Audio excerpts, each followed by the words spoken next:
Baik, Bismillahirrahmanirrahim. Assalamualaikum warahmatullahi wabarakatuh. Waalaikumsalam warahmatullahi wabarakatuh. Alhamdulillahirabbil alamin wassalatu wassalamu ala asrofil anbiya'i wal mursalin wa ala alihi washabihi ajma'in amma ba'du. Asyhadu alla ilaha illallah wa asyhadu anna Muhammadan abduhu wa rasuluh. Allahumma sholli ala Muhammad wa ala ali Muhammad. Segala puji syukur mari kita panjatkan kehadirat Allah Subhanahu wa taala yang telah memberikan berbagai nikmat kepada kita semua, nikmat iman, Islam, sehat walafiat, dan berbagai nikmat yang sungguh kita tidak dapat menghitungnya satu persatu. Uh, Selawat beserta salam semoga selalu tercurah kepada junjungan kita Nabi Muhammad Shallallahu Alaihi Wasallam beserta keluarga, para sahabat, dan semoga syafaat beliau sampai kepada kita semua yang insya Allah istiqomah pada jalan Islam ini. Terima kasih tentunya kepada Ustadz yang terus membersamai kita, memberikan kajian mingguannya, dan tentunya juga terima kasih kepada teman-teman nih sejumlah 14 orang, tidak termasuk Ustadz yang malam ini sudah bergabung. Terima kasih dan semoga apa yang kita pelajari hari ini bermanfaat dan kita dapat melakukannya, mengimplementasikan kehidupan sehari-hari. Baik Ustadz, hari ini akan menyampaikan kajian dengan tema doa itu ibadah ya Ustadz ya. Ya, Ya, baik, monggo dipersilakan Ustadz Sam menyampaikan materi kajiannya. baik, makasih Mas Arya. Bismillahirrahmanirrahim. Assalamualaikum warahmatullahi wabarakatuh. Waalaikumsalam warahmatullahi wabarakatuh. Alhamdulillahilladzi anzala sakinatan fi qulubil mu'minin. Asyhadu an la ilaha illallah wa rabbul alamin. Wa asyhadu anna Muhammadan abduhu wa rasuluhu khatamul anbiya wal mursalin. Allahumma shalli wa sallim wa barik ala sayyidina Muhammadin wa ala alihi wa man tabi'ahum bi ihsanin ila yaumil amma ba'du. Puji syukur kita panjatkan kehadirat Allah Subhanahu wa taala, salawat dan salam semoga Allah limpahkan kepada suri tauladan kita Nabi besar Muhammad sallallahu alaihi wasallam, kepada keluarga, sahabat dan pengikut akhir zaman. Ikhwani rahimakumullah, alhamdulillah Allah mempertemukan kita dalam keadaan sehat walafiat. Mudah-mudahan keluarga, teman-teman juga dalam keadaan sehat walafiat, dan saya juga minta doanya nih, istri biasa karena fluktuatif kesehatannya, mudah-mudahan bisa stabil dan dalam proses penyembuhan ya, mudah-mudahan Allah menyembuhkan kembali. Ikhwani rahimakumullah, pada hari ini saya Punten Mas Imam, mungkin mic-nya ditutup dulu. Saya nggak dijadikan host nih, belum, jadi saya nggak bisa matiin karena TFL-nya lagi nggak ada. Ya, baik. Mas Ismail. Kita insya Allah pada malam ini membahas tentang doa. Doa itu ada dua hadis yang Rasulullah SAW menyatakan doa mukhul ibadah dan doa kual ibadah. Doa mukhul ibadah itu ada yang meneliti hadisnya, katanya doif ya, walaupun maknanya sebenarnya tidak bertentangan. Sementara yang sahih bunyi doa kual ibadah. Doa itu adalah ibadah, atau doa itu ibadah. Nah, tentunya ibadah yang dimaksud di sini adalah ibadah umum atau ibadah amah, yaitu sesuatu yang disukai oleh Allah, atau ibadah dalam pengertian ismun jami'un likulli ma yuhibbullah, apa saja yang disukai oleh Allah. Artinya doa bagian dari yang disukai oleh Allah Subhanahu wa taala gitu. Jadi doa maksudnya doa itu ibadah. Nah, apa sih doa itu? Jadi secara bahasa kita juga sebenarnya sudah paham, tapi maksud saya supaya kita jadi diantarkan dengan definisi yang jelas bahwa doa itu adalah ya harapan, permintaan atau pujian pada Tuhan, itu menurut bahasa Indonesia ya, atau di KBBI. Nah, secara istilah doa itu adalah permohonan atau permintaan dari seorang hamba pada Allah. Makanya menggunakannya fi'il amr. Kita tahu dulu pernah belajar bahasa Arab walaupun sudah lupa ya. Jadi fi'il amr itu sebenarnya kata perintah. Cuman kalau perintah dari atasan ke bawahan itu namanya amr, perintah. Tapi kalau dari bawahan ke atasan walaupun menggunakan fi'il amr, tetapi maknanya permohonan atau permintaan, atau itu yang sebenarnya doa gitu ya. Jadi doa itu redaksinya pakai kata kerjanya bentuk fi'il amr, kata perintah. Dan itu lafadznya biasanya lafadz sesuai dengan yang dikehendaki, maksudnya oleh orang yang memohon, orang yang meminta. Nah, Dan sering kali menjadi masalah bagaimana kalau kita meminta tetapi kita tidak paham apa yang diminta karena lafadznya kebetulan nggak ngerti gitu karena doanya dalam bahasa Arab sementara dia tidak paham apa yang dia sampaikan ya, apakah itu masuk doa atau bukan gitu. Jadi ini termasuk juga nanti kita coba kita bahas supaya jangan sampai kita meninggalkan doa atau kita berdoa tapi tidak paham apa yang kita minta atau kita meminta tetapi sebenarnya yang dibutuhkan oleh kita itu berbeda gitu karena dengan alasan kita tidak paham bahasa Arabnya atau tidak justru kita tidak meminta atau tidak berdoa karena tidak paham atau tidak hafal doa yang dalam bahasa Arab baik doa yang diajarkan oleh Nabi dalam hadis-hadisnya atau doa yang disampaikan oleh Allah langsung dalam Al-Quran karena tidak hafal makanya tidak berdoa ini semuanya mestinya tidak boleh terjadi karena doa itu intinya adalah permohonan atau permintaan dari seorang hamba pada Allah dengan menggunakan lafaz yang dia kehendaki atau yang dia maksud gitu. Tentunya memenuhi ketentuan. Jadi tentang nanti ada waktunya, ada etikanya dan seterusnya. Dan termasuk dalam doa adalah mohon perlindungan pada Allah. Itu bagian dari doa. Jadi hakikat doa itu adalah seorang hamba menampakkan bahwa dirinya itu benar-benar membutuhkan Allah yang Maha Suci. Jadi sehingga karena dia merasa hamba yang lemah, hamba yang kotor, hamba yang penuh dengan salah dan lupa dan dosa, maka dia memohon, meminta kepada Zat yang Maha Suci, memohon kepada Zat yang Maha Kuat, yang Maha Kuasa, yang Maha Berkehendak dan seterusnya. Jadi itulah hakikat dari doa. Jadi sehingga doa itu memang betul-betul itu hubungan seorang hamba dengan Allah, dengan Tuhannya.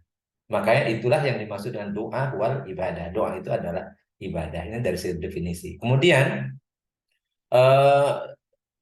doa itu adalah bagian dari perintah. Jadi ada dalam Al-Qur'an Nur Karim Allah Subhanahu wa taala meminta kepada kita seorang hamba untuk meminta, untuk berdoa maksudnya. Wa idza sa'alaka ibadi anni fa inni qarib. Dengan redaksi yang dalam bentuk kalimat berita ya, kalimat khobariyah tetapi maksudnya adalah perintah. Dan apabila hamba-hambaku bertanya kepadamu wahai Muhammad, wa idza sa'alaka, kaknya kepada Nabi Muhammad, ibadi maksudnya hamba-hambaku. Dan apabila hamba-hambaku bertanya kepada wahai Muhammad, anni tentang aku, tentang Allah maksudnya, fa ini qarib maka katakan aku ini dekat. Jadi Allah itu dekat. Nah, karena dekat, ya, dekat, cuman dekatnya karena kan gaib. Dekatnya karena gaib, ya intinya adalah dekat qarib. Dan juga Allah itu maha melihat, maha mendengar. Ya. Jadi bukan hanya dari segi jarak qarib, tetapi juga maha mendengar. Sehingga kalau ada yang pro kontra bahwa Allah itu ada di langit, yang kalau tidak nyebut ada di langit kemudian jadi kufur, ini justru bertentangan dengan ayat ini. Allah itu ya qaribun, dekat, dekat. Jadi mungkin ada ayat yang mengatakan Allah itu di langit, iya, tapi Allah juga ada dimanapun kita berada, dan di situ ada Allah. Itu makanya kata-kata qarib artinya dekat dengan kita. Nah, kemudian berikutnya ujibu da'watad da'i. Aku ini pakai fiilnya fiil mudhari ini. Aku akan mengijabah atau aku akan mengkabulkan da'watad da'i. Doanya orang yang berdoa. Ad-da'i artinya orang yang berdoa. Jadi aku akan menjawab atau mengabulkan permohonan atau doa dari seorang yang berdoa. Ida da'ani kalau dia memang berdoa kepadaku. Ida da'ani kalau dia berdoa kepadaku. Jadi ini sebuah jaminan bahwa kalau kita berdoa pasti Allah akan kabulkan. Nah, cuman masalahnya manusia ini sering tergesa-gesa, sering mudah putus asa, sering salah terima. Nah, ini yang jadi masalah. Tetapi jaminan karena Allah itu salah satu sifat Allah adalah uluhiyah Allah adalah Allah nyatakan dalam Al-Qur'an la yukhliful mi'ad. Allah itu tidak akan mungkin menyelisihi janjinya. Sehingga ketika Allah berjanji ujibu da'watad da'i idza da'ani, ini pasti aku akan mengabulkan doa orang-orang yang berdoa apabila dia berdoa kepadaku. Falyastajibuli wal yu'minu bi la'allahum yarsyudun. Maka jadi syaratnya supaya Allah memang mengkabulkan doa kita, maka hendaklah mereka, jadi lamnya itu adalah fal, jadi lam pakai sukun itu artinya lam amar, perintah.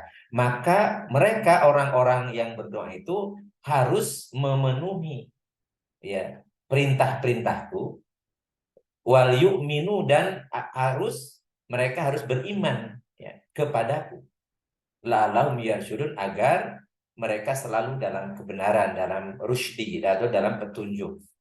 Nah, ayat ini menunjukkan walaupun dalam bentuk khobariyah, tetapi merupakan perintah. Jadi Allah memerintahkan kita berdoa, tetapi sebelum berdoa supaya dipastikan akan dikabulkan oleh Allah, maka penuhilah dulu kewajiban-kewajiban atau perintah-perintah Allah, dan dilandasi oleh tentunya mengimani Allah.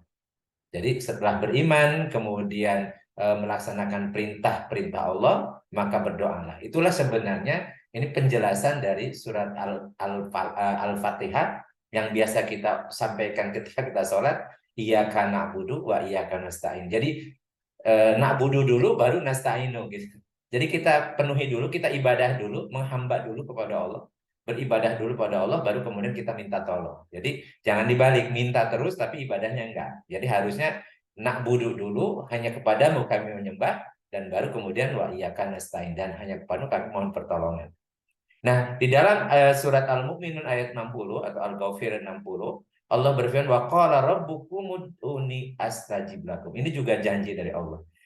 Allah berfirman, ya Tuhan kalian berfirman, ud'uni, mintalah, ya berdoalah ya kalian kepadaku, astajib lakum, maka pasti aku akan mengabulkannya atau memperkenankannya bagimu. Jadi ini ada jawab dan syarat dan jawab syarat. Jadi minta aja dulu, minta dulu, pasti aku akan kabulkan. Itu janji Allah. Innalladzina yastakbiruna an ibadati. Nah, justru Allah menyatakan dari sesungguhnya orang-orang yang menyombongkan diri. Menyombongkan diri dari menyembahku, maksudnya dari ibadah. Ibadah itu salah satunya adalah berdoa. Jadi kalau orang yang tidak membutuhkan Allah, merasa dirinya hebat, merasa dirinya tuh kuat, merasa dirinya mampu, itu bagian dari sifat kesombongan. Itu terkategori orang-orang yang yastakbiruna an ibadati. Orang-orang yang menyombongkan diri dari ibadah kepadaku. Saya dakhuluna jahannama dakhirin. Allah mengancam. Maka mereka akan masuk ke dalam neraka jahanam dalam keadaan hina dina. Dakhirin artinya yang hina dina. Itu surat Al-Mu'min ayat 60. Nah, dari dua ayat ini saja, masih banyak ayat-ayat yang lain sebenarnya kita ini diperintahkan untuk berdoa. Lalu apa sih keutamaan berdoa? Yang ini mungkin harus kita betul-betul renungkan. Pertama, doa itu apa saja? Apa saja? Karena kata dalam hadis sahih, hadis riwayat At-Tirmidzi, Rasulullah SAW mengatakan, ma'alal ardi muslimun yad'ullaha ta'ala bida'watin. Tidak ada di muka bumi, hidup di muka bumi ini seorang muslim yang dia berdoa kepada Allah Ta'ala. Bida'watin, ya, dengan dakwatin ini pakai nakirah, pakai tanwin. Artinya doa apa saja, dengan suatu doa. Dengan apa saja, doa apa saja. Illa atahullahu iyyahu. Ya. Kecuali nanti Allah akan mengabulkannya kepadanya atau doa itu. Aw sarafa anhu minasu'i mislaha. Atau kalau Allah tidak mengabulkan sebagaimana yang dia minta, Allah akan mengganti dengan sesuatu atau dengan dihindarkannya dia dari keburukan yang akan menimpanya. Jadi kompensasi istilahnya. Jadi kalau tidak Allah kabulkan apa yang dia minta, Allah ganti dengan mengganti yang keburukan yang akan menimpa dia tidak jadi, diganti dengan kebaikan. Itu bagian dari dikabulkannya doa. Jadi wa ausarrafa anhu minasu'i mislaha. Jadi tadinya dia akan mendapatkan keburukan karena doa. Jadi Allah ganti. Allah palingkan dari keburukan yang akan menimpa dia. Malam yad'u bi ismin, kecuali atau selama dia tidak berdoa dengan berdosa. Nah, kalau berdosa itu Allah tidak suka. Jadi berdoa dengan doa yang mengandung dosa. Ya, mengandung dosa itu seperti apa ya? Doa, perbuatan, misalnya dikabulkannya perbuatan maksiat, perbuatan yang haram itu nggak boleh karena itu perbuatannya seringnya dosa, sehingga berdoa untuk bisa mendapatkan sesuatu yang berdosa atau yang haram itu tidak diperbolehkan. Au qati atir rahmin, atau berdoa untuk memutus silaturahmi. Jadi memutus hubungan kekerabatan dengan saudaranya, dengan orang tuanya atau dengan anaknya. Ini yang dilarang. Jadi ada doa yang dilarang oleh Allah, yaitu doa untuk berbuat dosa dan doa untuk memutus silaturahmi atau hubungan kekerabatan. Selain dari itu silahkan berdoa. Dan bahkan kemudian Rasulullah SAW mengatakan, malam yas'alillah yaghdab alaih. Justru kalau seandainya orang tidak mau meminta sama Allah, Allah murka, Allah nggak suka. Jadi siapa saja tidak minta kepada Allah, tidak berdoa kepada Allah, Allah murka kepadanya. Artinya sebaliknya, kalau banyak minta kepada Allah, Allah semakin senang. Gitu. Bahkan kemudian Rasul mengatakan, idza tamanna ahadukum falyuksir fa innama yas'alu rabbahu azza wa jalla. Andaikan atau apabila seorang dari kalian itu bertamanna, tamanna itu berangan-angan, mengharapkan sesuatu yang belum ada gitu, belum ada bayangan gitu. Kata Rasulullah, berbanyak aja angan-angannya itu kalau dalam rangka minta sama Allah. Ada sesuatu yang dia cita-citakan, dia inginkan. Ya, termasuk misalnya kan sesuatu yang kata manusia itu tidak mungkin ternyata terjadi. Sebagaimana Nabi Ibrahim berdoa, padahal dia sudah tua, istrinya juga sudah nenek-nenek gitu. Tapi karena tadi dia mengharapkan sesuatu yang sebenarnya tidak mungkin secara akal manusia tidak mungkin nih nenek-nenek punya anak. Tapi karena Allah menghendaki, karena bagi Allah itu tidak ada yang tidak mungkin. Idza arada syai'an ayyakul lahu kun fayakun. Apabila Allah menghendaki sesuatu, maka cukup mengatakan jadi. Gitu. Maka kalau kita banyak keinginan, maka perbanyaklah keinginan itu dan disampaikan keinginan itu kepada Allah. Karena sesungguhnya Allah itu yang tadi yang menyampaikan, selama dia meminta kepada Allah, maka Allah akan penuhi. Tapi cara memenuhinya mungkin cara memenuhinya langsung seperti yang kita minta, atau yang baik menurut Allah, bukan baik untuk kita. Jadi cuman kitanya jangan sampai tadi tergesa-gesa atau cepat bosan, cepat putus asa. Ya, kemudian la yarudul qada'a illa du'ain. Ini juga yang luar biasa. Tidak ada yang bisa menolak takdir. Tidak ada yang bisa merubah nasib kecuali doa. Kecuali doa. Jadi karena kita tidak tahu qada itu, kita tidak tahu takdir kita, tidak kata nasib kita yang tercatat di lauh mahfud seperti apa. Tetapi dengan doa, ketika kita mohon kepada Allah, ya Allah panjangkan usiaku, maka ketika Allah mengabulkan usia kita, yang sudah tercatat di lauh mahfud bisa berubah, dan Allah yang merubahnya. Kemudian kita minta kemudian disehatkan, walaupun mungkin tercatatnya dia sakit-sakitan, ya bisa Allah kemudian sehatkan, dan seterusnya. Karena kata-kata tidak ada yang mampu menolak takdir kecuali doa. Artinya pengecualian ini menunjukkan kalau ada la dan ilah, artinya hanya doa saja. Hanya doa saja yang bisa kemudian merubah nasib atau merubah takdir. Dan ini menjadi senjata luar biasa bagi orang-orang yang beriman. Yakin betul Allah akan menentukan yang terbaik bagi kita selama kita mau memohon kepadanya. Nah, lalu bagaimana kalau seandainya kita tidak hafal nih doa yang diajarkan oleh Rasul dalam hadis atau doa yang tidak diajarkan dalam Al-Quran misalnya. Maka saya sitir fatwa dari Majmu' Fatwa ya dari Ibnu Taimiyah. Beliau mengatakan doa yajuzu bil arabiyah wa bi ghairi arabiyah. Jadi sebenarnya doa itu boleh dengan bahasa Arab dan boleh juga dengan bahasa non Arab. Boleh, nggak jadi masalah. Bi ghairil arabiyah boleh. Wallahu yustajab. Ya. Walau subhanahu ya'lamu qasdad da'i. Karena sebenarnya Allah tahu, mengetahui maksud dari yang berdoa. Wa muradahu, dan yang dimaksudnya juga, yang dikeinginkannya. Wa illam yuqawwim lisanahu. Bahkan kalau ataupun misalnya omongannya enggak keluar tapi ada di dalam hati doang, Allah pun juga tahu gitu. Fa innahu ya'lamu dodi jalal aswad bi ikhtilafil lugat ala tanawu'il fil hajat. Karena sesungguhnya Allah Maha mengetahui setiap kebutuhan atau setiap doa dalam bahasa manapun dan setiap kebutuhan yang dia panjatkan. Walaupun tentunya Ya, beliau mengatakan tentunya doa dengan yang dicontohkan dalam Al-Quran atau disebutkan oleh Sunnah itu memang lebih utama. Kenapa? Jadi lebih keutamaan saja, abdoliyah namanya. Lebih abdol memang. Itu karena apa? Karena memang itu doa yang disampaikan oleh Nabi atau doa para nabi yang diceritakan oleh Allah dalam Al-Quran, para nabi terdahulu, yang disebutkan para nabi, para siddiqin, para syuhada, para solihin yang lurus di jalan Allah gitu.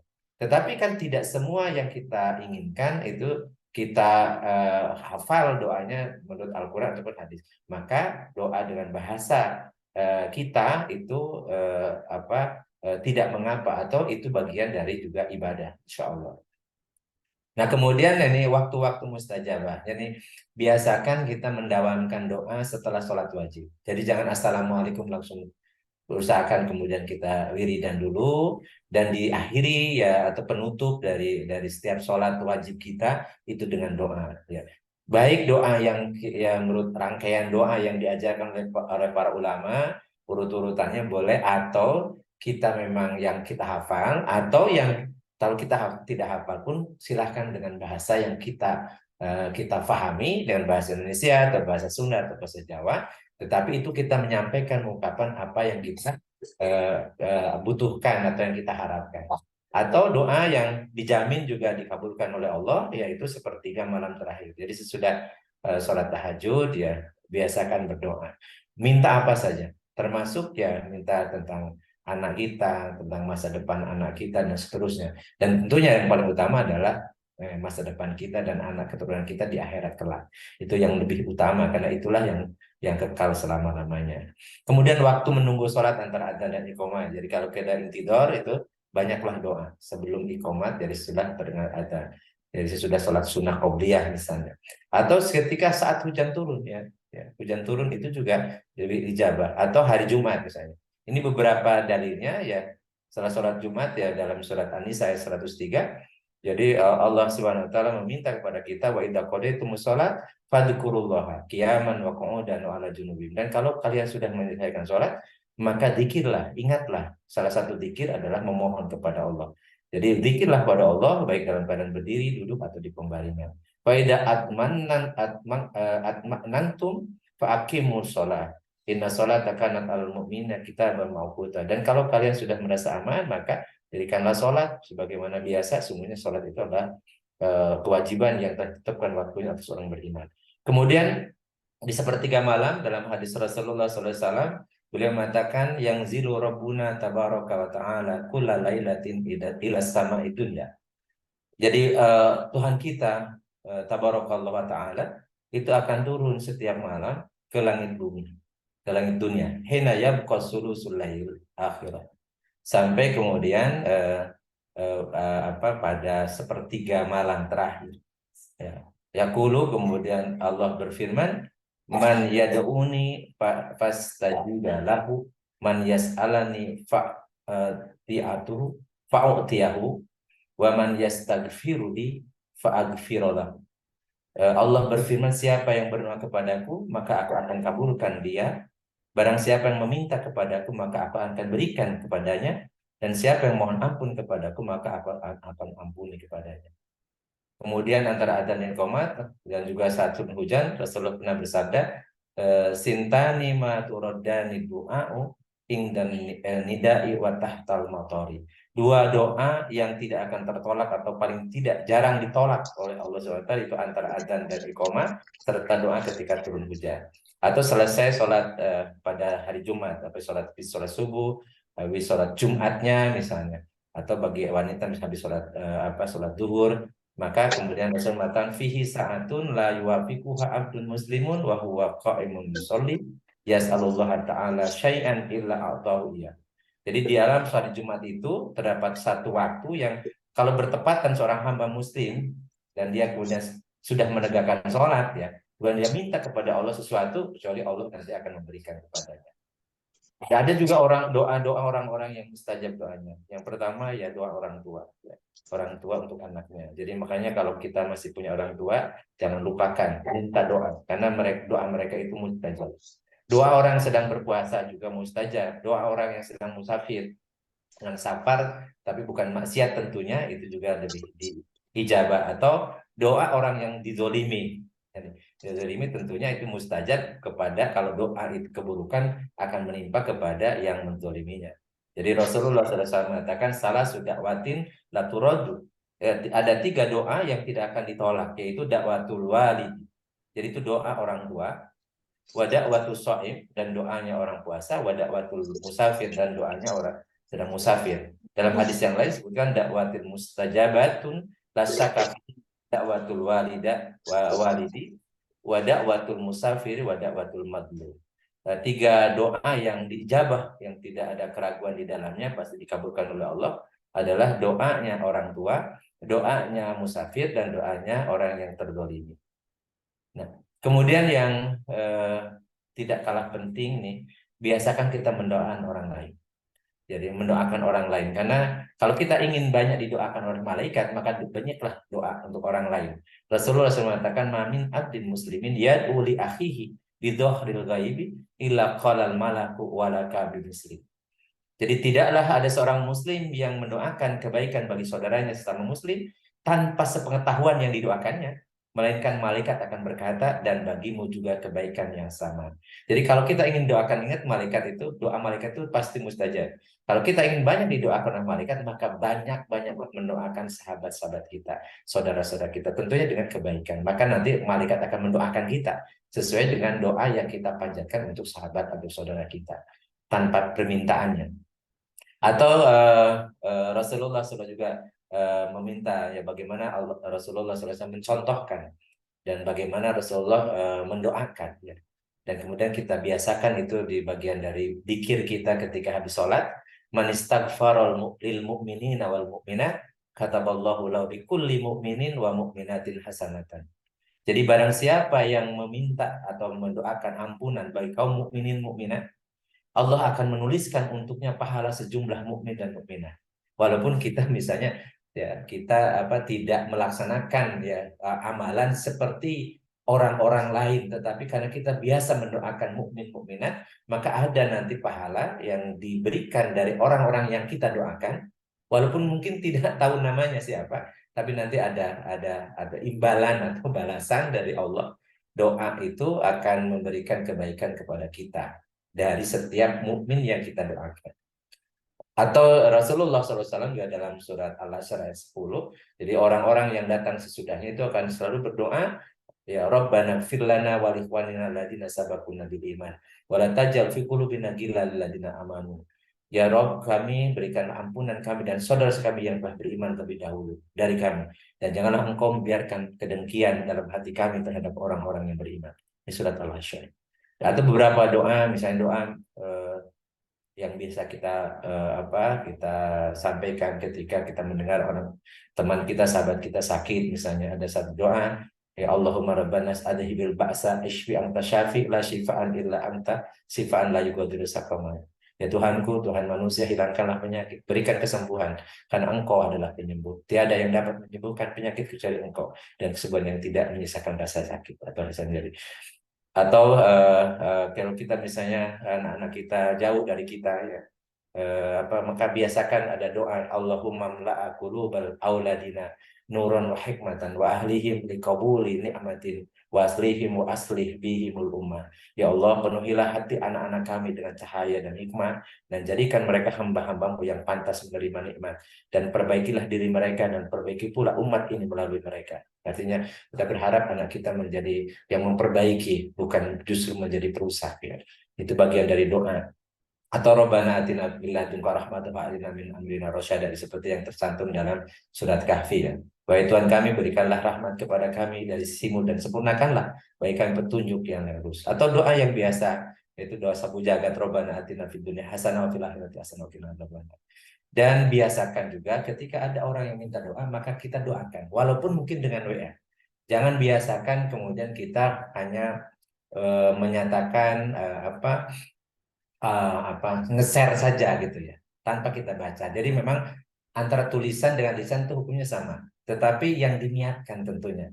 Jadi ketika kita misalnya ada berita ini, biasakan kita doa. Apakah pakai bahasa ya kita ngetik pakai bahasa Indonesia, nggak ada masalah. Jadi apapun, tapi berupa doa, berupa doa. Dan kata-kata misalnya insya Allah, kata mana, doakan ya saya kalau dia mengatakan insya Allah itu bukan doa, tapi insya Allah itu janji. Tapi dia harus berdoa. Apa yang misalnya ada kita sebagai doa mudah-mudahan Allah membalas misalnya jazakallah atau kalau perempuan jazakillah. Karena seringkali kita nggak ngerti isim domir. Jadi yang kita doakan laki-laki, tapi karena yang balasnya perempuan jazakillah kan aneh. Karena kalau ke anta ya jangan ki tapi ka. Atau kepada perempuan jazakallah itu juga nggak pas tentunya. Jadi biasakan kita mengenal isim domir lah minimal kalau kita ingin menggunakan bahasa Arab. Jadi harus benar gitu. Domirnya kata gantinya harus benar. Tapi kalau kita misalnya pakai bahasa Indonesia saja itu lebih baik karena misalnya kita tidak ngerti isim domir ya kata ganti nggak ngerti. Jadi sampaikan aja. Semoga Allah membalas apa yang melipat gandakan pahala atas kebaikan Anda dan seterusnya. Dan itu juga bagian dari ibadah. Jadi doa dalam bahasa apapun itu bagian dari ibadah. Walau alam bimuradi, mudah-mudahan kita membiasakan diri untuk saling mendoakan dan ketika kita mendoakan sahabat-sahabat kita, maka malaikat akan mendoakan kita. Demikian pula kalau kita punya hajat, punya keperluan, doa, mintalah sama Allah, ya curhatlah sama Allah. Jangan biasakan curhat di tempat yang tidak pas atau yang justru curhatnya mendatangkan kekufuran atau memberikan orang untuk kemudian berbuat dosa atau ngolok-ngolok kita. Tetapi kalau kita curhat kepada Allah apapun yang kita hadapi karena Allah segalanya, Allah As-Samad, Allah yang akan memberi pertolongan karena sudah kita ikrar iya karena na'budu wa iyyaka nasta'in maka kita yakin betul bahwa Allah akan mengabulkan doa kita. Itulah makna doa wal ibadah. Doa adalah ibadah. Saya kembalikan ke Kang Arya. Ya. Demikian untuk kita sharing tentunya ya. Kalau kaitannya dengan doa ini karena kita biasa ya. Mungkin tidak banyak diskusi tapi banyaknya share saja. Demikian. Assalamualaikum warahmatullahi wabarakatuh. Waalaikumsalam warahmatullahi wabarakatuh. Terima kasih Ustadz penyampaiannya sangat lengkap dari awal kenapa kita harus berdoa ya Ustadz ya, kemudian keutamaan berdoa dari waktunya, tempatnya gitu dan bahkan ada contoh-contoh doa. Baik, kami persilahkan yang ingin bertanya. Ini udah Ini Daniel, Habib Umar. udah Daniel mau tanya, silahkan. Udah Daniel itu. Oh, Izin cintanya. oh iya ya silakan. Assalamualaikum. Oh Waalaikumsalam Mas Imam, warahmatullahi. Boleh boleh. Iya, Mas Imam punten dulu, Mas masih Imam dulu. Oke. masih off cam, masih off cam. Ya, Mas Imam yang jarang-jarang duluan boleh. Udah nggak nyetir kan? Udah nggak nyetir kan? Iya, ini Monggo Mas. bertanya masih kaitannya dengan itu, dengan doa. Kan ada sunnah doa kalau ketemu banyak semut itu kita nggak boleh matiin, terus bacain doa supaya semutnya pindah. Itu kalau dipraktekkan kenapa nggak pindah-pindah semutnya Ustadz ya? Assalamualaikum. Gulanya yang dipindahin gulanya. Iya. Jadi jadi doa itu pertama doa itu harus menyesuaikan dengan sunatullah. Jadi gini, kalau saya misalnya saya berdoa, ya Allah jadikan aku jenderal. Padahal saya tidak sekolah di militer. Saya tidak mungkin itu artinya dia minta, tapi mintanya itu absurd gitu ya. Artinya sesuatu yang nggak nyambung gitu loh. Sama dengan kita tahu semut ini sunatullahnya dia akan ngerubutin ya di situ pasti ada makanan atau di situ ada misalnya ada gula kan ada gula ada semut. Kita berdoa agar nyingkirin semut dengan doa itu kan nggak mungkin juga karena kita ini di dunia ini ada namanya hukum sebab akibat, ada sunatullah, ada hukum Allah yang berlaku gitu ya. Sehingga kemudian doa itu yang dimaksud dengan apa saja maksudnya doa yang secara sunatullahnya ya walaupun ada keajaiban ya keajaiban tetapi itu kan sebenarnya termasuk misalnya bagaimana Nabi Ibrahim ketika dapat berita akan punya anak kan beliau nyatakan aku ini sudah tua istriku sudah nenek sudah renta juga bagaimana kemudian Allah menyatakan ini kekhususan tetapi hukum asalnya memang ya harus sesuai dengan sunatullahnya jadi kalau kita ingin nyingkirin semut ya disingkirin dulu semutnya gitu. Jadi disingkirin semutnya atau dicari sarangnya di mana kemudian dipindahkan atau yang mengakibatkan mereka berkumpul itu apa? Karena sunatullahnya dia seneng kalau ada di situ ada makanan. Ya itu memang secara insting mereka hewan itu kemudian mereka bisa mengkomunikasikan kalau saya dulu belajar tentang entomologi, bagaimana komunikasi antar serangga itu ada komunikasi, ada senyawa-senyawa nanti yang odorus yang bisa ditangkap ya, bisa dari aroma atau gelombang tertentu yang kemudian itu mereka tahu di situ ada makanan, makanya mereka kumpul bikin jalur gitu ya dan seterusnya gitu. Itu sunatullahnya gitu ya. Jadi nggak mungkin bisa berhenti dengan doa. Tetapi bagaimana mungkin pertanyaan, bagaimana kalau kita misalnya membunuh gitu hewan yang jadi gini, kalau itu hewan itu mengganggu kita maka boleh. Jadi boleh misalnya membunuh hewan yang membahayakan, membunuh hewan yang merugikan, itu diperbolehkan. Dan kalau di pelajaran di saya di hama penyakit tumbuhan, selama itu dikategorikan hama, itu boleh mengendalikan bahkan boleh dulu boleh membunuh atau kontrol karena memang itu yang karena memang diserahkan kepada manusia. Jadi Allah mengatakan wasakhkhara lakum ma fis samawati wa fil ardh. Telah kami tundukkan untuk kalian ya apa yang ada di langit dan di bumi. Jadi selama itu mengganggu ya, membahayakan, mengganggu, maka itu boleh dikendalikan, boleh dibasmi atau boleh dibunuh. Tetapi kalau itu tidak mengganggu, tidak merugikan, tidak membahayakan, maka ya alasannya apa? Kemudian kalau kita mematikan itu. Makanya kalau di ilmu hama dan penyakit ada definisi hama. Hama itu tidak semua serangga, tidak semua ulat itu hama. Kalau dia tidak merugikan, tidak mengganggu hasil, ya dia cuma numpang makan aja, numpang berteduh saja ya, itu bahkan dianggap sebagai sedekah. Kalau kita memberikan makanan kepada makhluk yang Allah ciptakan di alam semesta ini. Walau alam bisawab. Jadi ya memang ya harus harus diusir dulu. Ya. Baik, makasih Ustadz. Semoga terjawab ya Mas Imam ya. Ya, Semoga no. semut-semutnya pada kabur di rumahnya. Berikutnya tadi saya lihat udah Daniel duluan ya. Udah Daniel, monggo silakan. Udah Daniel dari Indah Group, di unmute dulu Mas. Ya. Oh, sorry. Berikutnya nanti Kang Gugut ya. Ini wajahnya nggak kelihatan nih. Iya, gelap ini. Aduh, nggak apa-apa lah. Kelihatan gundulnya kelihatan. Iya, soalnya laptopnya kayaknya bermasalah dengan kamera. Nggak apa-apa. Yang penting Oke. antusias mengikuti Siap. acara. Ya, oke. Begini, Assalamualaikum warahmatullahi wabarakatuh. Waalaikumsalam warahmatullahi wabarakatuh. Ya, terima kasih Ustadz Sam, Ustadz Arya yang tadi memohon ke saya untuk menggantikan, tapi saya baru nongol ini bos ya. Jadi mohon maaf ya. Ya. Gantian. Tadi lagi di Sudirman ya melawan kemacetan. Terima kasih. Mengenai doa ya. Ya, ini doa kalau kita sebagai makmum. Pak Ustadz ya, sebagai makmum.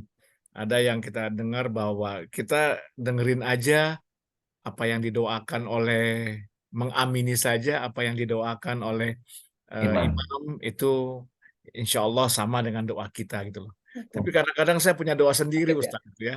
Di saat imam lagi berdoa ya, banyak banget nih. imam lagi berdoa, saya punya doa sendiri. Pertama, secara adab apakah boleh seperti itu? Satu. Yang kedua, sedang berdoa imamnya ya, karena saya merasa sudah selesai, Ustadz, saya tinggal gitu ya. Saya tinggal ya. Sedangkan imamnya masih sedang berdoa atau masih mengucapkan hal-hal lain sebelum masuk ke doa gitu ya. Itu saya sudah tinggalkan lokasi. Yang ketiga, bagaimana kalau sudah selesai, tetapi ini kita sudah selesai, imamnya sudah sudahi, kita masih berdoa sendiri di belakang. Tapi kulturnya suro depan rumah saya itu biasanya kalau jamaah subuh begitu kelar imam berdoa langsung kita salawat gitu ya, salawat Nabi, berjalan kita bersalaman. Akhirnya kita yang belum kelar berdoa ya sudahlah kita sudahi juga mengikuti.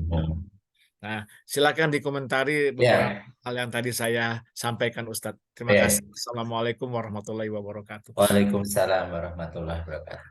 Pertama, hukum berdoa itu mengikat diri sendiri dulu ya. Artinya berdoa itu depannya disebutkan dalam ud'uni astajib lakum atau idza da'ani, apabila dia berdoa kepadaku. Jadi hukum asalnya doa itu sendiri karena masing-masing punya hajat sendiri. Nah, kemudian berikutnya apakah boleh doa berjamaah gitu kan? Makanya seringkali ada khilafiyah di situ tentang lebih utama mana doa berjamaah atau doa sendiri gitu ya. Jadi hukum asalnya doa itu sendiri, hukum asalnya ya. Jadi di perintah-perintahnya itu perintah untuk sendiri sebenarnya kan. Yang tadi yang saya sampaikan ya ud'uni astajib lakum. Jadi mintalah kalian kepadaku maka aku akan mengabulkan. Ya tentunya sesuai dengan keinginan masing-masing. Tetapi bagaimana kalau seandainya kita berjamaah? Maka ada ulama mengatakan ya tetap lebih utama sendiri kan hukum asal seperti itu. Tetapi ada ulama yang mengkaitkan dengan sholat jamaah. Nah, sholat jamaah, nah, karena keutamaan berjamaah itu juga mencakup di dalamnya adalah doa, gitu. Ya. Doa. Oleh karena itu, ini kan pilihan. Dan ini juga menjadi tanggung jawab dari imam. Jadi hendaklah imam, kalau dia ingin diamini oleh makmum, maka redaksinya pertama harus menggunakan jama. Kata-kata jangan robbi, tetapi harus robbana, gitu lah. Allah magfir, bukan Allah magfirli, tapi Allah magfir lana. Itu etikanya. Karena dia kalau ingin diamini, karena tujuannya dia jadi imam, kemudian ada makmum yang mengamini, maka redaksinya harus menggunakan plural, menggunakan jama. Jangan menggunakan singular, jangan menggunakan sendiri gitu ya. Jadi seperti bukan Robik Firli tapi Robik Firlana, bukan Robbi tapi Robbana ya, dan seterusnya gitu. Itu kalau imamnya paham ya. Nah, artinya kemudian dan apa doanya? Doanya doa yang umum, doa yang semua jamaah itu pasti butuh. Biasanya redaksinya redaksi umum, doa yang diajarkan oleh Allah dalam Al-Quran atau doa-doa yang disampaikan oleh Rasulullah dan menggunakan lafaz kami semua gitu ya. Itu aturannya. Sehingga kemudian kalau makmum walaupun dia tidak baca sendiri, dia mengaminkan, kata amin itu artinya idam. Oke, sama dengan itu ya, sama dengan itu. Artinya doanya umum, yang sifatnya umum dan dibutuhkan oleh semua makmum. Dan kemudian ya dia berdasarkan urutan-urutan, bisa jadi seperti yang saya lakukan, sebenarnya saya tujuannya untuk ngajarin makmum itu karena tidak semua makmum hafal tuh doa-doa itu, maka saya keraskan setiap doa sehingga ada makmum yang hafal betul doa-doa itu, sehingga saya konsisten gitu. Jadi kalau habis sholat subuh saya doanya di bagian awal itu doa di dalam sholat tahajud saya gitu. Jadi sholat tahajudnya menggunakan doa sholat tahajud tapi berganti dengan Robbana, dengan nahnu semua gitu ya. Sehingga ada jamaah yang hafal doa sesudah tahajud itu karena biasa mendengar ngikutin doa imam gitu. Atau doa-doa yang sifatnya umum yang lain. Tetapi kembali lagi, kalau kita sendiri, apalagi waktunya kita terbatas, kita bisa punya keperluan yang lain, tidak bisa juga mengikuti imam, ya kembali lagi, kita punya hak juga untuk kemudian doa sendiri. Ini tidak cerita tentang etis atau tidak etis, karena boleh gitu. Kan hukum asalnya doanya sendiri sebenarnya kan gitu ya. Jadi oleh karena itu apa yang dilakukan misalnya oleh Uda, misalnya karena sering ada hajat kita yang tidak terbawa dalam doa imam, maka silahkan sendiri. Atau misalnya waktu kita terbatas sehingga kita tidak bisa wiridan dulu ngikutin imam, kita doa duluan, nggak ada masalah.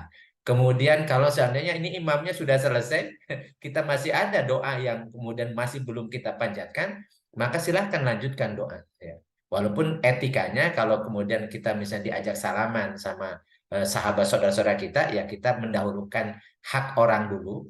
Ketika dia menjulurkan tangan, jangan karena kita sedang berdoa, kemudian tangan orang yang mau salaman kita tepis, bahkan kita pelototin, nggak boleh. Karena itu segala hubungan manusianya yang terganggu gitu ya. Jadi bisa diputus dulu doanya, kemudian nanti dilanjutkan lagi.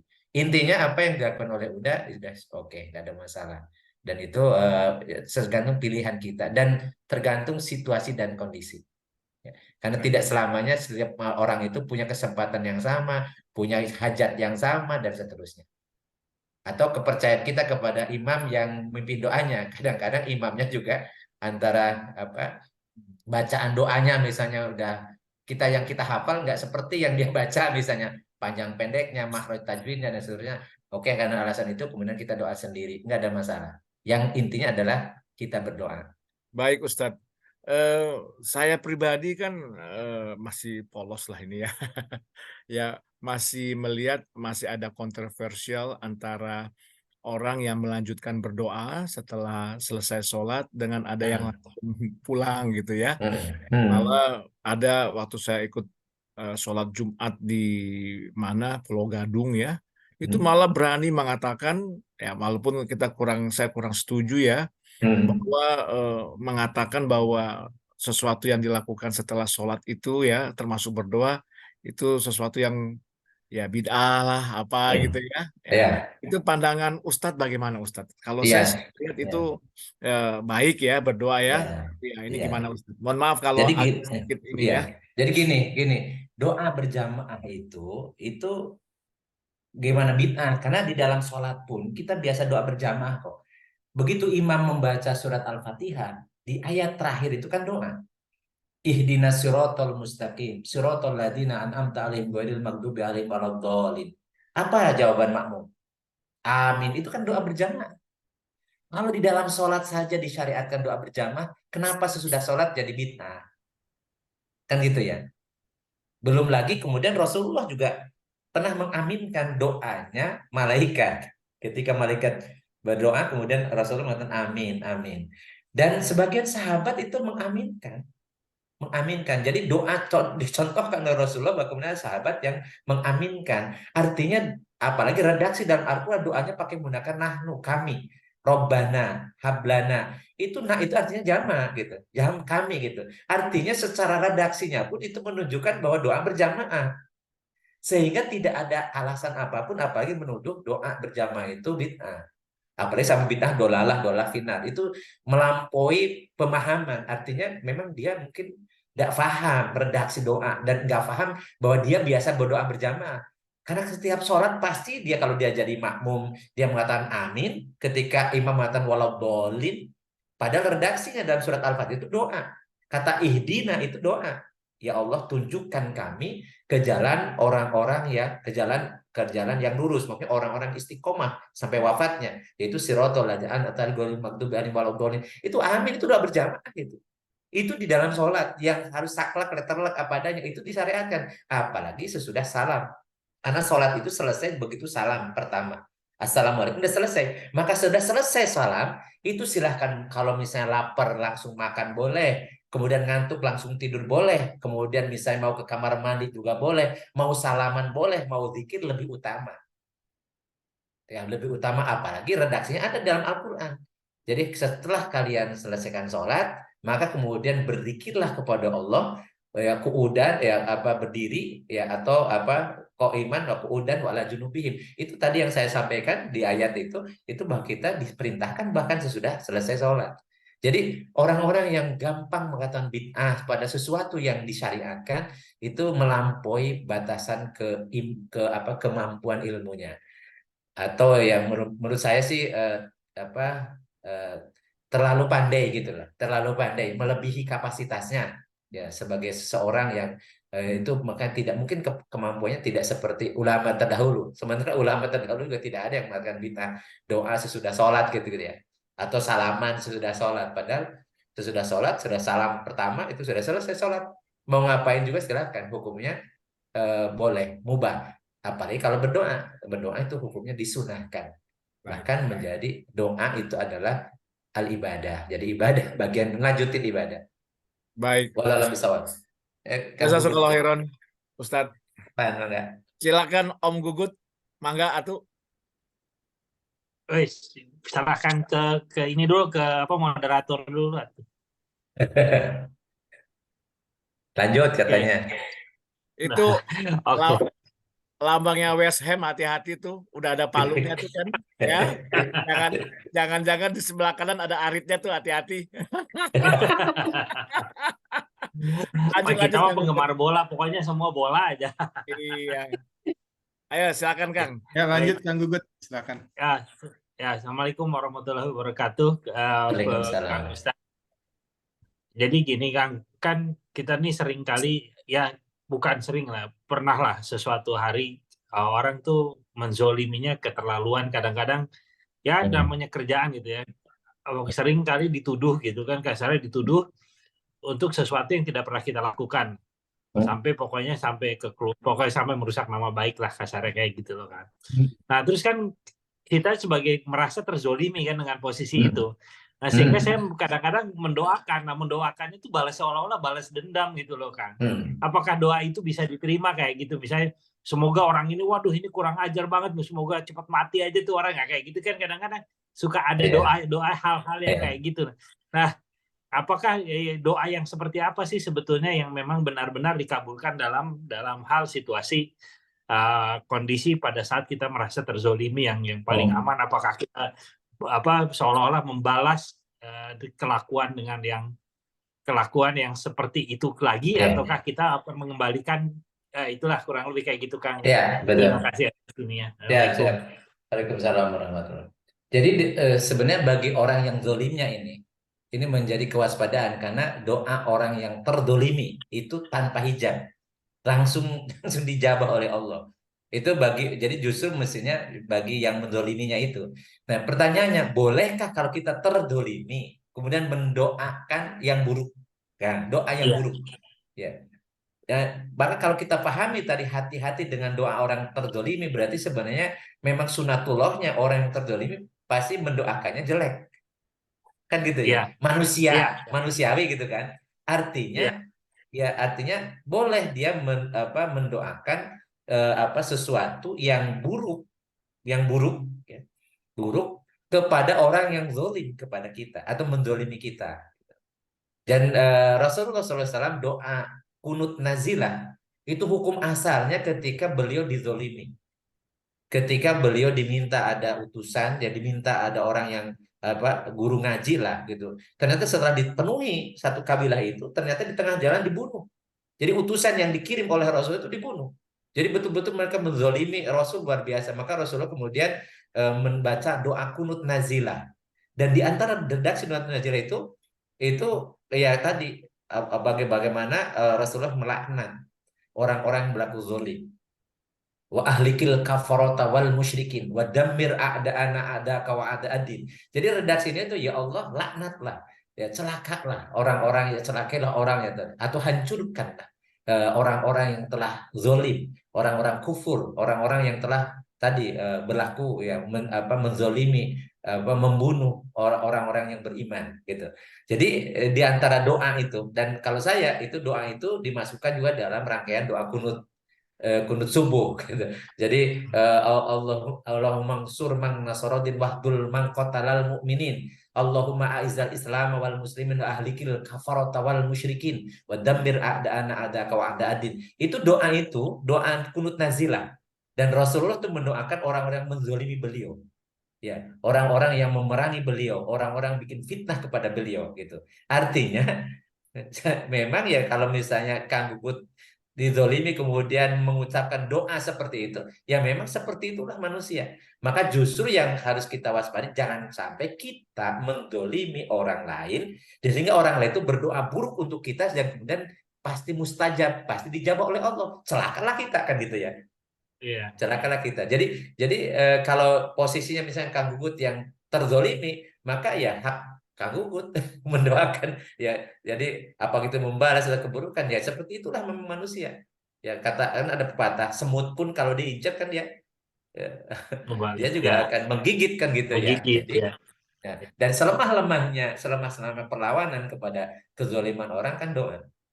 Dan makanya Rasulullah mati-mati tuh hati-hatilah dengan doanya orang yang terdolimi, karena tidak ada lagi hijab ya antara dia dan Allah. Allah akan mengabulkan doanya orang-orang terdolimi.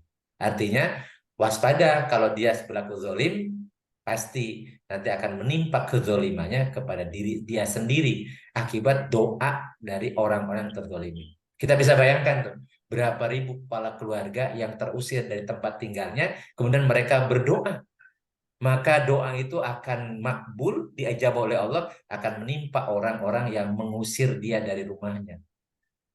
Berat gitu, berat. Maka hati-hatilah berlaku zalim itu.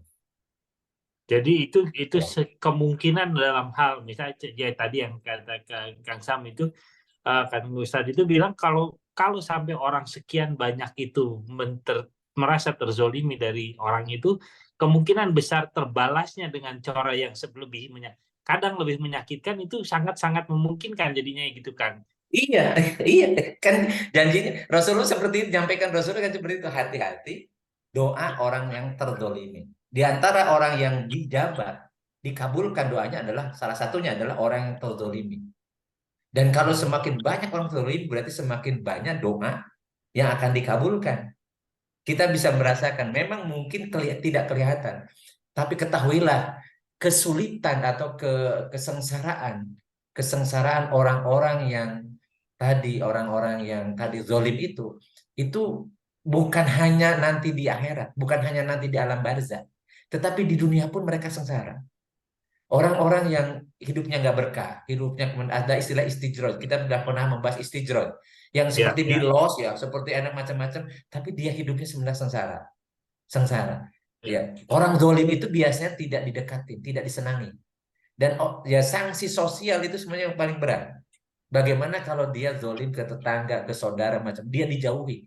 Sebenarnya dia berpura-pura saja bahagia kalau tidak punya teman. Mungkin ketika berkuasa dia merasa aman. Kenapa? Karena orang-orang bawahannya itu kan sebenarnya cuma cari aman doang. Kenapa dia kemudian mau tunduk patuh gitu? Tapi begitu dia tidak punya kekuasaan, kita lihat orang-orang yang kemudian dia jadi hina hidupnya di dunia, dan nanti dihinakan di alam barzah, di alam kuburnya, dan di alam akhirat ya. Yang orang-orang yang terdoliminya itu kemudian akan nagih, akan mengembalikan kezolimannya, sakit hatinya, nanti rasa sakit itu akan ditimpakan dia di yaumil kiamah, sehingga dia tidak bisa membayar kezoliman dia dengan kebaikan yang dia perbuat di dunia, maka kemudian dia akan mendapatkan tadi keburukan-keburukan dari orang-orang terzalimi. Itulah yang dikatakan oleh Rasulullah ketika beliau mengatakan kepada para sahabat, tahukah kamu siapa orang yang muflis?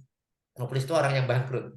Kata sahabat, yang bangkrut menurut kami adalah orang tidak tadinya banyak uang, sekarang nggak ada, tadinya kaya, sekarang jadi miskin. Kata Rasul nggak seperti itu. Orang yang datang di yaumil qiyamah dengan membawa pahala banyak, tetapi dia zolim kepada manusia, kemudian orang-orang dizoliminya itu kemudian nagih nanti di akhirat. Kemudian dibayarlah dengan kebaikan-kebaikan yang dia lakukan di dunia, sampai habis kebaikannya, kemudian karena habis untuk bayarnya, maka kemudian keburukan orang-orang terzolimi akan ditimpakan kepadanya, sehingga dia di akhirat akan dilemparkan ke neraka, tidak membawa kebaikan sedikit pun, justru akan tertimpa keburukan-keburukan dari orang-orang yang pernah terzolimi. Makanya hati-hati, jangan sampai kita zolim sekecil apapun kepada siapapun, ya hati-hatilah, karena itu akan berakibat ke kita sendiri. Wallahu a'lam bishawab. Nah, yang pernah saya ini pengalaman pribadi gitu kan. Yes. Ada orang, contoh lah, ada orang nuduh saya melakukan sesuatu yang tidak ini. Gitu. Terus kan kita mendoakan yang buruk lah kasar terhadap dia.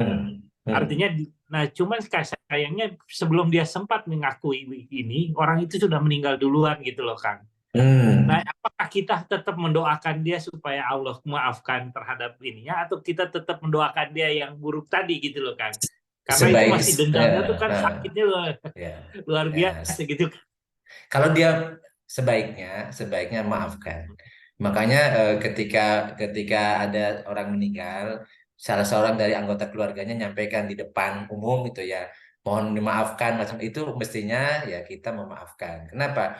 Karena kalau dia orang beriman ya, karena punya ini, kalau Kang Gugud pengen tiket ke surga itu ada syarat. Jadi kalau pengen ke surga itu pertama dalam surat Ali Imran ya, Ali Imran 34 ya. Jadi wasari'u ila magfiratin min rabbikum wa jannatin arduhas samawati wal ardu uiddat lil muttaqin. Bersegeralah kan kepada ampunan dari Tuhan kalian dan ke surga yang luasnya seluas langit dan bumi, disediakan untuk orang-orang yang bertakwa. Siapakah yang bertakwa yang akan jadi penghuni surga itu? Pertama, alladzina yunfikuna fisarra'i wad dharra'i. Orang yang biasa berbagi dalam keadaan lapang ataupun sempit.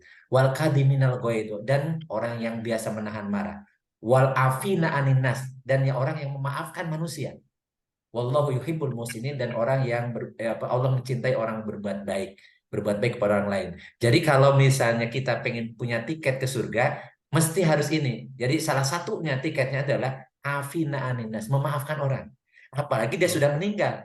udah meninggal. Jadi udah maafkan, dan tidak boleh kita ini punya dendam sampai terbawa mati, apalagi diturunkan ke anak-anak cucu kita. Tidak, karena orang pendendam itu tidak akan ada yang masuk surga. Jadi orang pendendam itu, yang menarik dendam itu tidak akan masuk surga. Ini jadi jadi mau tidak mau ini ya memang seperti itu. Ya, soalnya sempat ada kejadian gitu kan, sampai kan Iya. kebetulan saya sampai Kalau pernah sudah kepikiran, meninggal didoakan, dimaafkan. Ya Allah, maafkan si fulan. Ya, sampai gitu. sempat mikir, ini pokoknya saya nuntut sampai pengadilan akhirat, sampai kayak gitu tuh, sempat keucap kayak gitu tuh. Ya, Jadi dianulir lah, dicabut lagi doanya. dicabut lagi, Kalau lebih dia baik orang didoakan beriman yang ya, baik ya. kalau dia mati Oke. dalam keadaan muslim ya, Ya, muslim. ya. Beda kalau orang kafir ya memang tidak didoakan pun ya sudah finali Iya, iya. kholidina fiha kan gitu ya. Tapi kalau orang beriman ya kasihan kalau dia kemudian nanti harus membayar hutang kezalimannya nanti di akhirat ya. Lebih baik kita wal afina aninnas, kita memaafkan manusia. Itu lebih baik ya. Ya, Oke, baik, insya Allah. Berat, ya, tapi kalau pasti Siap. berusaha, Siap. insya Allah. Makasih, Siap. terima kasih Ya, Kak. baik. Mangga, Terima kasih mangga. Kang Gugut pertanyaannya, Ustaz Sam juga penjelasannya atau pertanyaannya. Berikutnya ini Uni Susi Soil ya, silahkan. Sudah ngangkat tangan dari tadi. Baiklah. Yang di Cirenda kan ini? Rempoa. Oh, rempah. Lanjut. Assalamualaikum warahmatullahi wabarakatuh. Waalaikumsalam warahmatullahi wabarakatuh. Ustaz Sam mau nanya, kan kita tadi dibilangin gitu ya, dianjurkan untuk mendoakan kaum muslimin dan muslimat. Ya. Nah, bagaimana dengan yang non muslim? Apakah kita boleh mendoakan? Karena saya pernah dengar itu kita nggak boleh ngedoain teman-teman kita yang non muslim gitu. Padahal kan kadang kalau misalnya kita dapat kabar, oh dia sakit gitu, si A sakit, aduh mudah-mudahan cepat sehat ya, itu kan doa gitu kan. Nah itu apakah salah atau gimana gitu ya? Ya. Itu aja. Assalamualaikum warahmatullahi wabarakatuh. Waalaikumsalam warahmatullahi. Biasanya kalau kaitannya dengan doa terkait dengan ampunan. Jadi kata-kata tadi yang dicontohkan oleh Rasulullah atau dalam Al-Quran ada Allahumma gfir lil mu'minina wal mu'minat. Jadi ya Allah ampunilah. Kalau kata-katanya minta ampun itu hanya untuk orang beriman, orang yang muslim, mukmin dan muslim saja. Mukminin, mukminat, muslimin, muslimat saja. Al-ahya'i minhum wal amwat, baik yang masih hidup ataupun sudah meninggal. Tetapi untuk orang yang non muslim maka tidak ada atau tidak boleh kita mendoakan dengan kata-kata Allahumma gfir, ya Allah ampuni gitu. Karena memang jangankan kita Nabiullah Ibrahim alaihissalam pun kemudian itu karena sudah janji saja mendoakan bapaknya, dalam Al-Quran disebutkan itu. Kemudian ya Rasulullah melarang mendoakan kalau misalnya itu non muslim, karena kalau tidak beriman itu memang sebagaimana yang disampaikan oleh Allah dalam Al-Quran, wa may yabtaghi ghairul islam dinan fala yuqbala minhu fa huwa fil akhirati minal khasirin. Jadi barang siapa yang memilih agama selain Islam maka tidak akan pernah diterima di hari kiamat. Fala yuqbala minhu, dia tidak akan diterima apapun yang dia kerjakan, dan di akhirat termasuk orang yang merugi. Sehingga kemudian kalau redaksinya minta diampuni maka tidak boleh untuk orang yang atau bisa diminta diberkahi, kata berkah ya. Makanya ucapkan assalamualaikum warahmatullahi wabarakatuh itu hanya untuk orang mukmin, mukminat, muslim, muslimat saja. Tetapi kalau misalnya ini umum manusiawi, dia mintanya sedang ujian, semoga ujiannya lulus. Urusan dunia boleh. Urusan dunia boleh, tapi tentunya ya dilancarkan dan seterusnya. Tapi ingat bahwa Tuhan mereka itu beda. Ya kita mendoa ke siapa gitu, sebenarnya dia bukan Tuhan, jadi Allah bukan Tuhan dia kan gitu. Jadi makanya mungkin ini sebagai hubungan muamalah ya, karena dia misalnya kafir dhimmi yang bertetangga baik, yang sifatnya umum saja, mudah-mudahan dilancarkan ya. Dilancarkannya itu seperti apa oleh siapa walau alam. Tetapi jangan kita kemudian ikut-ikutin ya doa mereka ya misalnya puji Tuhan ya, puji Tuhan ya. Padahal puji Tuhan itu kan sebenarnya kalau bisa redaksi kan alhamdulillah, tapi kata-kata puji Tuhan itu sudah khasnya gitu. Atau mengatakan RIP itu ya. Apa itu? Rest in apa? Iya, rest in peace. Rest in peace. Peace ya, surga gitu ya. Yang itu dan bersahat Tuhan Bapa dan seterusnya, ya enggak gitu. Artinya kalau kaitannya dengan sifat manusiawi yang biasa ya, atau misalnya selamat sukses ya karena apa usahanya lancar, atau semoga ya sehat dan seterusnya, ini yang sifatnya manusiawi dan itu redaksinya juga umum pakai bahasa Indonesia, nggak ada masalah. Nggak ada masalah. Tetapi kalau kaitan dengan ampunan, kaitan mudah-mudahan diberkahi, diselamatkan dan seterusnya, ya enggak, karena memang keselamatan, rahmat Allah dan keberkahan itu adalah hanya untuk orang yang beriman saja. Orang-orang yang kafir tidak akan mendapatkan rahmat, salam atau rahmat dan juga berkah. Sebagaimana yang redaksi kita salam ya, Assalamualaikum warahmatullahi wabarakatuh, kan tidak ada tiga itu. Semoga keselamatan, rahmat Allah dan berkah. Jadi kalau yang itu nggak kita tujukan.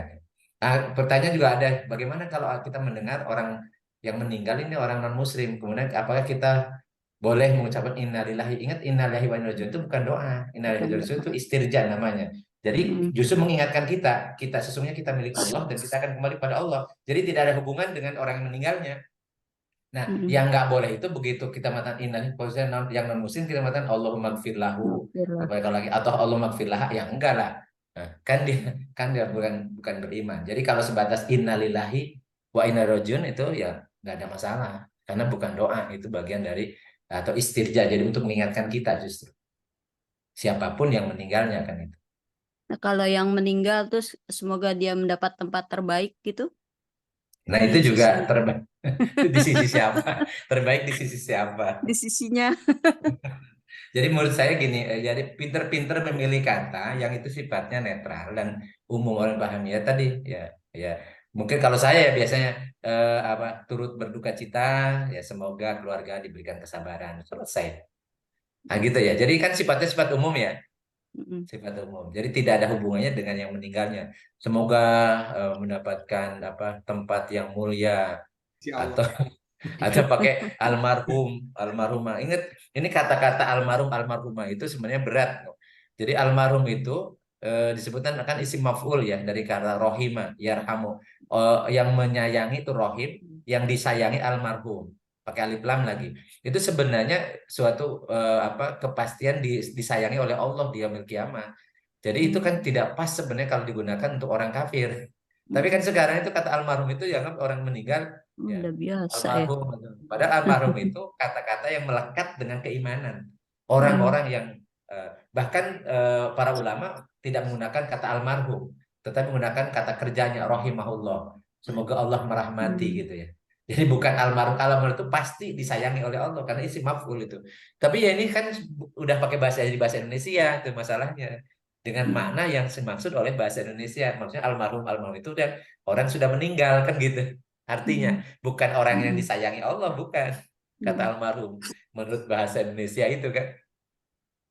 Jadi ya apa ya? Karena udah umum. Tapi kalau saya sih menghindari kata-kata yang itu maknanya menunjukkan makna khusus ya.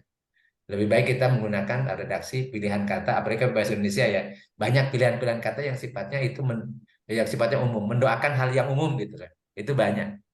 Ya. Dan kita nggak apa-apa kalau mendoakan tadi. Ya semoga sehat selalu ya. Semoga bugar selalu gitu. Kayak Mas Imam kan selalu menyanyikan bugar semoga sehat jiwa raganya. Itu bagus, nggak ada masalah. Amin. Ya, Ya, baik. terima kasih. Bangga. Salam buat Mas Imam. Iya, waalaikumsalam. Suaminya Mbak Susi namanya Mas Imam juga. Baik, selanjutnya jika ada yang masih ingin ditanyakan, dipersilahkan. Mungkin Mas Jody Jigo atau Mbak Neno, ini kan grupnya soal semua nih, tadi habis Mbak Susi itu. Boleh itu. Paporta sudah, Fatihah sudah. Kalau Jody sih doanya doa makan syariah. Hai Kang Jody, ada pertanyaan? Pak Jody kan kebanyakan tadi orang tanah semua, bagaimana sih? Orang asalnya dari tanah semua. Kembali ke tanah. Dari tanah semua. Tanah semua, Iya. betul. Kembali ke tanah ya. Nggak ada yang dari api ini. Ngeri Dari malah. api itu jin. Ustaz, sebelum yang lain Ustaz mau tanya Ustaz. Tadi Monggo. tentang apa ya waktu atau tempat terbaik. Kan juga katanya di antara dua khotbah sholat Jumat ya Ustaz, itu juga Ya, terbaik ya. Kemudian pada saat sujud gitu ya, itu memang ya, ini memang ada dalilnya bahwa itu memang tempat atau waktu yang terbaik gitu Ustaz ya, doa. iya. Jadi eh, antara dua khutbah seperti halnya antara adzan dan iqomah. Ya. Jadi itu waktu-waktu yang mustajab. Ada sebagian yang kemudian yang terbaik adalah mendoakan Nabi, jadi baca sholawat ya, baca sholawat. Dan itu juga bisa bisa berbeda pendapat para ulama. Jadi ada yang bahkan mengatakan baca sholawat antara dua khutbah itu bid'ah, dolalah, finar juga kan ada juga nyampaikan itu. Tetapi intinya bahwa antara dua dua khutbah itu memang disampaikan oleh Rasul bahwa itu bagian waktu yang mustajab. Dan dengan apa ya, ya kalau kita punya hajat, punya keperluan, maka diniatkan, didoakan. Boleh pakai bahasa Indonesia nggak ada masalah, karena walaupun hukum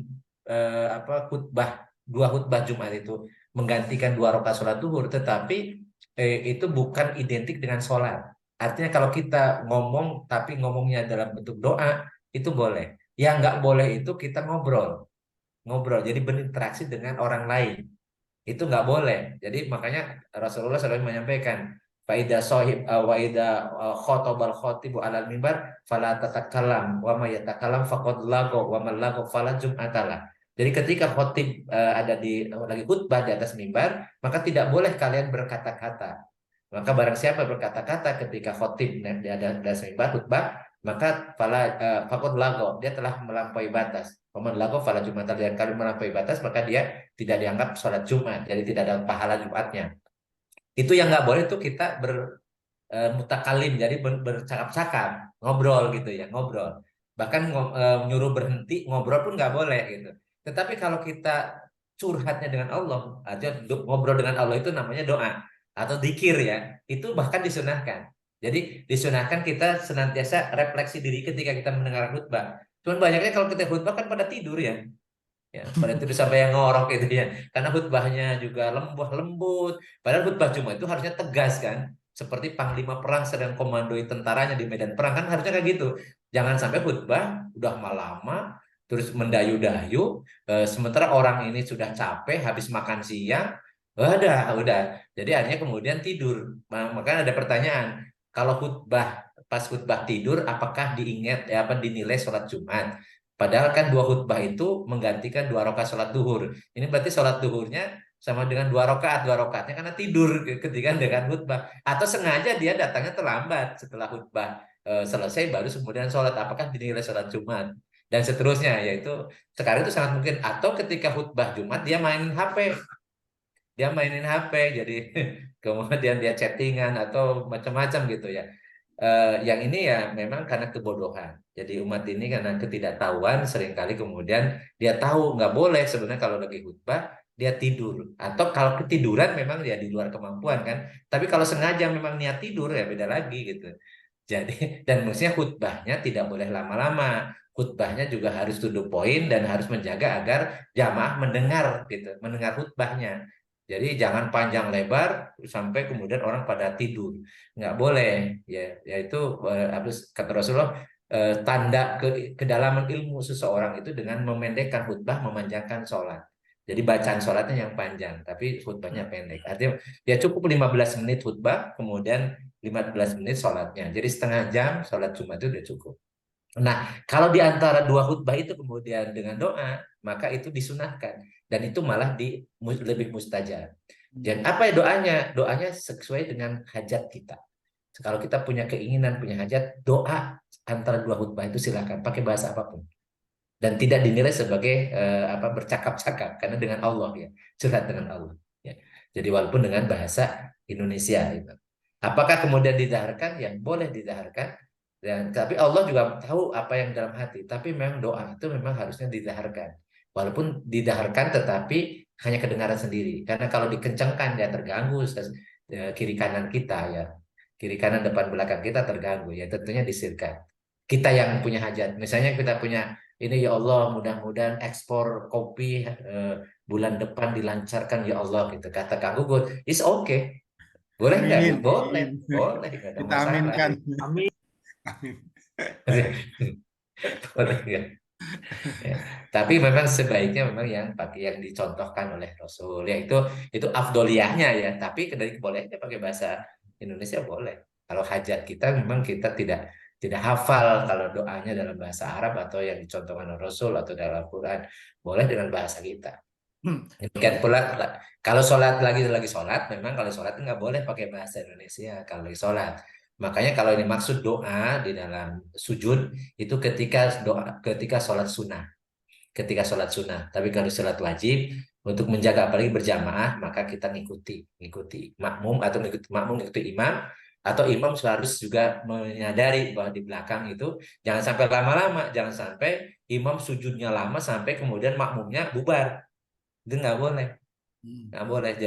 Jadi imam itu harus sadar di belakangnya ada banyak orang, bisa ada orang punya hajat, ada anak kecil, ada orang sakit, dan seterusnya. Maka dia harus hanya cukup tumaninah, jadi tidak panjang-panjang, termasuk ketika sujudnya. Jadi kalau ada imam sujudnya lama, itu harus dikasih tahu sesudah sholat selesai, jangan lagi sholat. Sholat Lagi sholat. ya. Jadi sesudah sholat dikasih tahu, mohon maaf Pak Itu. Imam gitu. Bukan Pak Imam yang ada di sini, bukan Pak Imam sholat gitu.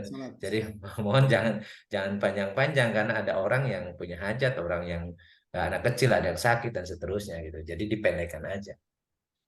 Baik Ustadz, ya sebelum ke Mbak Santi di chat ada pertanyaan dari Tehlin ya. Assalamualaikum Ustadz, kalau boleh tahu hadis mungkin ya. Hadis adalah itu asbabun nuzulnya waktu itu karena apa? Ibadah apa waktu itu yang disabdakan Rasulullah dalam hadis ini. Jadi di dalam hadis itu sebenarnya bukan sebenarnya man ahdasa siapa yang membuat hal-hal yang baru, ya, bahan baru.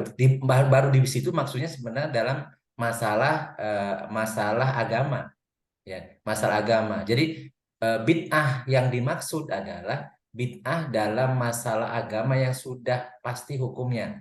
Misalnya tentang akidah. Akidah itu ya tidak boleh menambah-nambah karena memang harus qot'i. Jadi siapa yang menambah-nambah dalam masalah akidah ya bid'ah dolal, maka kata-katanya dolalah. Dolal itu artinya sesat gitu. Atau hukum syara yang qot'i. Seperti misalnya tentang sholat 5 waktu, tentang rokaatnya, tentang rukun-rukunnya itu sudah qot'i semua. Jadi kalau nambah-nambah itu bid'ah, ya, bid'ah dolalah. Nah, tetapi tidak semua yang baru itu dikatakan bid'ah dolalah.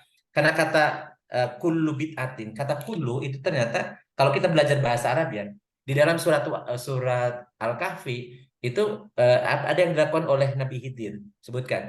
Jadi Nabi Khidir itu ketika dapat perahu itu, kemudian setelah selesai dia turun di tempat, kemudian dia dirusak perahunya, dibuat aibaha, dia bilang aku buat aib, maksudnya dirusak gitu. Kenapa? Kan nanya Musa, tapi menanya dan begitu sudah sana 3 kali, udah janji, udah pisah gitu ya. Kata beliau, karena ini Safinah ini punya orang miskin yang kerjanya nelayan. Nah, sementara di sebelah sana ada penguasa yang akan mengambil ya kullu safinatin, setiap safinah. Maksudnya kenapa dirusak? Karena kalau yang safinah yang rusak itu tidak akan diambil. Jadi maksudnya kalau safinah yang bagus-bagus akan diambil oleh perompak itu. Tetapi kalau rusak enggak. Makanya kata kulu itu maksudnya setiap bidah, maksudnya bidah dalam apa? Bid'ah yang memang mengada-ada pada hukum yang sudah pasti. Tapi kalau mengada-ada hal-hal yang baru yang tidak terkait dengan hukum aturan-aturan agama yang sudah pasti, itu nggak bisa dikatakan bid'ah. Nggak bisa dikatakan, apalagi kalau misalnya bid'ah secara keseluruhan, kulu semuanya. Padahal kita semua hidup ini 90% yang kita pakai, yang kita lakukan itu tidak dicontohkan oleh Nabi. Rasulullah nggak pernah ngomong bahasa Indonesia, kata pun nggak pernah. Karena kita ngomongnya bahasa Indonesia terus. Rasulullah nggak pernah makan nasi. Padahal kita setiap hari makannya nasi. Rasulullah tidak pernah pakai baju, apalagi pakai baju koko, mau kemudian pakai kaos, pakai gamis, pakai Apalagi pakai kacamata, jam, macam-macam. Jadi kalau kita cerita tentang kullu bid'ah itu semua yang tidak ada contoh dari Rasulullah itu bid'ah dolalah, kita nggak bisa hidup. Nggak bisa hidup. Karena Rasulullah yang dimaksud itu adalah bid'ah yang terkait dengan aturan agama yang sudah pasti. Kullu muhdasin, ya sebut kullu muhdasin. Makanya fi amrina, pada urusan kami, urusan agama. Tetapi kalau dalam hal-hal yang sifatnya uruf, kebiasaan, yang terkait dengan sains dan teknologi, yang kaitannya dengan apa hal-hal yang sifatnya ilmiah dan seterusnya, itu tidak masuk dalam kullu bid'ah dolalah. Jadi nggak ada hubungannya, apalagi kata-kata dolalah. Nah, bagaimana dengan khilafiyah? Makanya kalau dalam hal fikih yang itu sifatnya apa furu, yang sifatnya khilafiyah, para ulama itu tidak mengatakan kata dolalah, paling mengatakan ini lemah, ini kuat. Ini kuat dalilnya, ini lemah dalilnya. Paling seperti itu, atau salah benar, tidak kata-kata dolalah. Kata dolalah itu sudah menyimpang atau sesat. Dolalah sesat itu artinya sudah menyimpang dari agama. Gak mungkin orang kemudian baca tahlilan, kemudian menjadi kemudian dolalah finnar. Gak mungkin orang doa kunut kemudian jadi finnar. Gak mungkin orang kemudian baca Yasin malam Jumat finnar. Dah kan aneh, gak mungkin gitu. Artinya hati-hati juga dengan orang yang selalu menggembar-gemborkan dan kullu bid'ah dolalah, hati-hati. Karena jangan-jangan dialah yang sebenarnya bikin bid'ah. Karena telah membid'ahkan sesuatu yang syariah atau membid'ahkan sesuatu yang hasanah, kan gitu ya. Jadi atau mendolalahkan sesuatu yang hasanah. Walau alam bisawab. Tapi ya memang ada sekarang ini ya, tipikal orang-orang yang senang menggunakan hadis itu yaitu untuk menjas orang dan tidak tanpa dia sadari dia telah menunjukkan dirinya sombong bahwa inilah orang yang sesuai dengan syariah, inilah yang sesuai dengan sunnah, sementara yang lain itu dolalah finnar. Jadi dia mengkapling surga hanya untuk dirinya dan kelompoknya saja.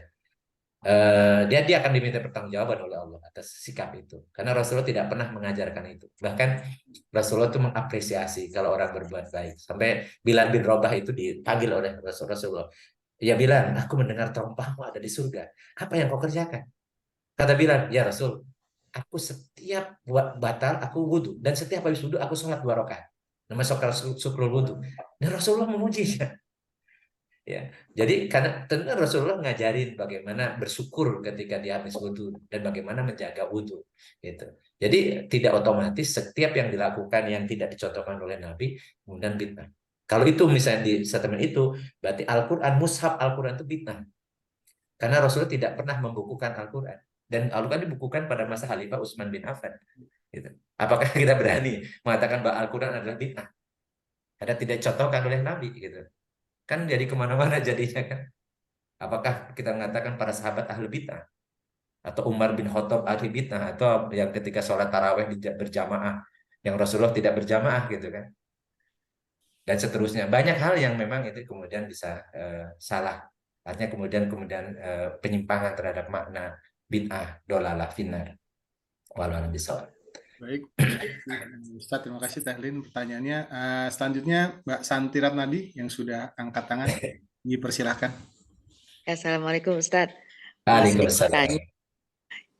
Terkait dengan ada berdoa itu kan tadi dalam konteks hadis bahwa berdoalah kepadaku akan dikabulkan kan, aku akan mengabulkan setiap doa. Nah artinya sebenarnya kita kan juga punya keyakinan bahwa doa-doa kita tuh insya Allah diijabah sama Allah di suatu saat ya, suatu saat. Nah sedangkan dalam berdoa juga kan ada konteks lain menyatakan bahwa dalam berdoa tuh kita tidak boleh juga maksudnya kita juga harus berharap ya, harus juga merasa takut gitu bahwa doa kita tidak dikabulkan gitu ya. Jadi kan nggak boleh punya keyakinan terlalu besar juga kalau doa kita ini. Makanya kita juga punya rasa takut. Dan itu seberapa ini ya dalam konteks itu ya, dalam menyikapi hal itu ya. Betul. Ada yang sedikit ini apa namanya perbedaan ya di situ. Ya, itu aja Ustaz. Terima kasih. Baik.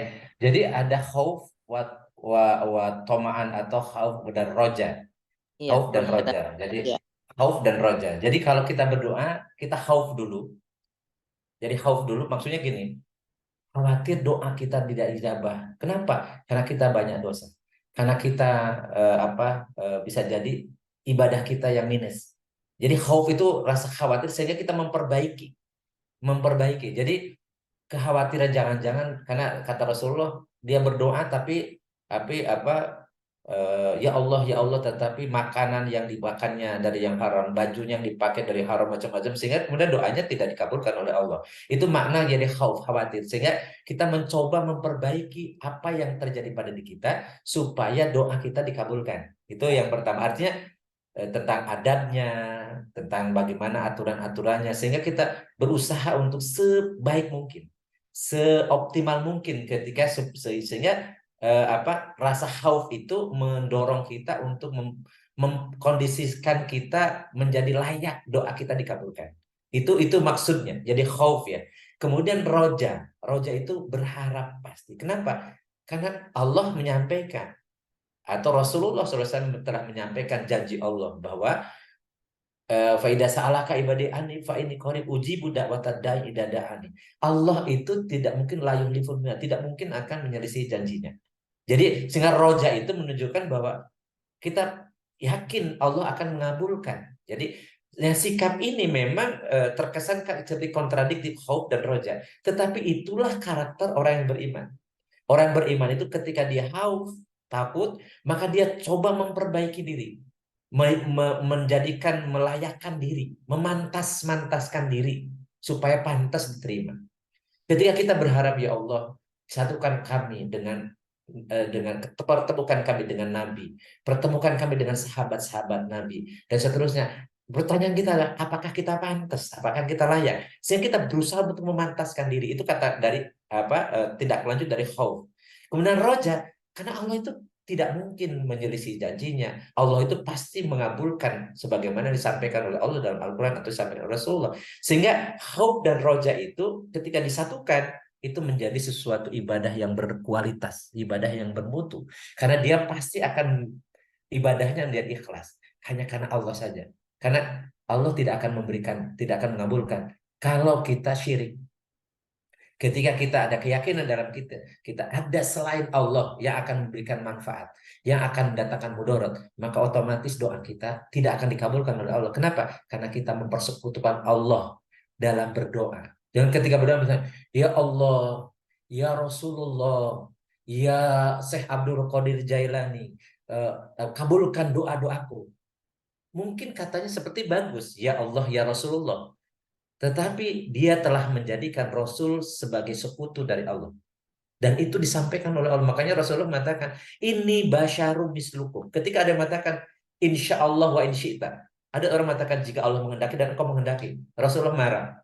Kul insya Allah, ini basyarum mislukum yuha ilayya. Katakanlah insya Allah, jika Allah menghendaki, aku ini manusia. Seperti kalian. Cuman aku diberi wahyu oleh Allah.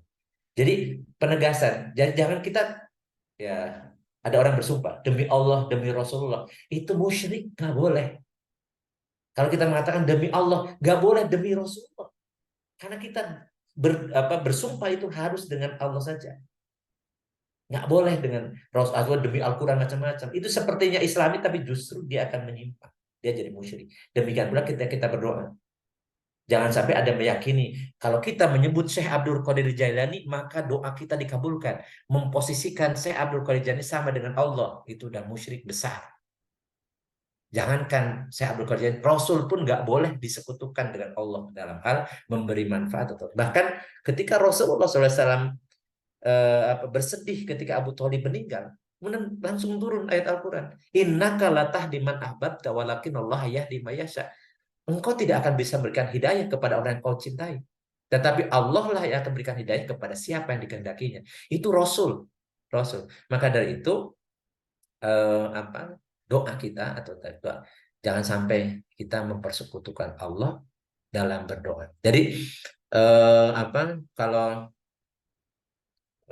tadi redaksinya ya, diperbaiki redaksinya bahwa dipastikan bahwa Allah, kalau kita minta sama kepada Allah saja, tidak ada ani, kita meminta kepadaku, maka pasti Allah akan mengabulkan. Itulah roja. Jadi khauf dan roja satu kesatuan, tidak boleh terpisah. Khauf mengakibatkan kita lebih hati-hati, memantaskan diri ya, sehingga doa kita dikabulkan, dan roja kita yakin Allah akan mengabulkan doa. Kalau doa itu tidak mengandung dosa, doa itu tidak mengandung memutus silaturahmi, doa itu kemudian kita awali, atau etikanya kita penuhi, maka kita yakin bahwa doa kita dikabulkan. Hanya saja kata Rasulullah, Allah mengabulkan doa itu dengan 3 cara. Yang pertama, memberikan apa yang kita minta. Yang kedua, mengganti dengan yang lebih baik menurut Allah untuk kita. Dan yang ketiga, bisa ditangguhkan nanti menjadi bekal di yaumil kiamah. Menjadi amal soleh, menjadi ibadah yang Allah akan berikan pahalanya apa yang dia minta nanti di yaumil kiamah. Berupa kebahagiaan di dalam surga. Jadi tidak ada doa kalau kebaikan kecuali Allah pasti akan mengabulkannya. Atau tadi Allah misalnya ganti atau dipalingkan dari keburukan yang akan menimpa. Wallahu a'lam bishawab. Syukran Ustaz. Mas Arya udah waktunya udah pas kayaknya ya. Udah lewat. Di mute Mas Aryanya. Oh iya, iya. Baik, makasih Ustadz. Iya, baik Ustadz, sudah jam 21.38 nih. Ya, insya Allah minggu depan kita lanjut lagi. Mudah-mudahan sehat semua ya. Amin. Semua mudah-mudahan keluarga kita tetap dalam keadaan sakinah mawadah warahmah, anak-anak soleh-solehah ya. Semua cita-cita harapan kita semua Allah kabulkan. Allahumma sholli wa sallim wa barik ala sayyidina wa habibina wa karimina wa dhurrina wa lana Muhammad wa sallim baradallahu tabaraka wa ta'ala min rasulillahi ajmain. Allahumma anfa'na bima 'allamtana wa 'allimna ma yanfa'una wa zidna ilman nafi'an.